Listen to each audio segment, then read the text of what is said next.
O teatro teve início na Grécia Antiga, em torno do século VI a.C. Nessa época, eram realizados rituais em louvor aos deuses mitológicos, onde eles dançavam, cantavam e faziam movimentos corporais em festas rituais. Assim, nesse contexto, em consequência dessas festas, o teatro surgiu. O teatro esteve em várias épocas diferentes no decorrer da história. Teve teatro na pré-história, na Grécia Antiga, Roma Antiga e na Era Medieval.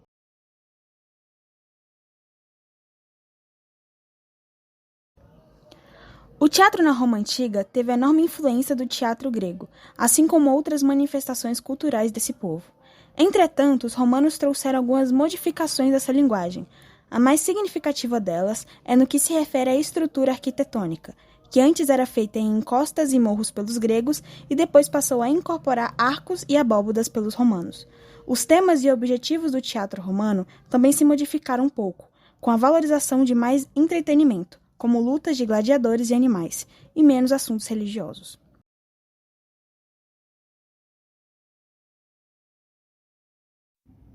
Depois que o Império Romano declinou, teve início a Idade Média, que compreende os séculos V ao XV. Na época medieval, durante muitos anos, a linguagem teatral foi banida na Europa. Isso porque era considerada pela Igreja Católica como uma atividade pecaminosa, ressurgindo apenas no século XII.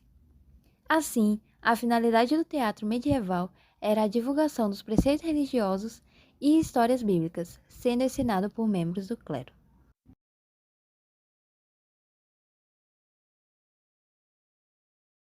No Brasil, a origem do teatro está relacionada à chegada dos jesuítas no século XVI e seu empenho em catequizar a população, tanto os índios quanto os colonos. Dessa forma, os padres se utilizavam dessa expressão para transmitir ensinamentos da Igreja Católica.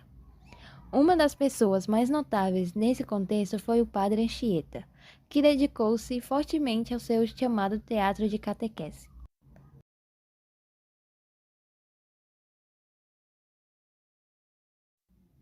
Hoje em dia, essa maneira de se expressar possui características bastante diferentes daquelas que a definiam nos primórdios. A manifestação evoluiu ao longo da história, passando a ser apresentada também em locais fechados, o que acabou por restringir e elitizar seu público. As formas de atuação se transformaram e os objetivos dos espetáculos também, sendo possível encontrar várias vertentes teatrais atualmente. Uma curiosidade é que o teatro é uma palavra que tem origem no termo grego, teatron. Seu significado está relacionado a um conjunto de espetáculos teatrais e ao lugar onde essas apresentações ocorrem.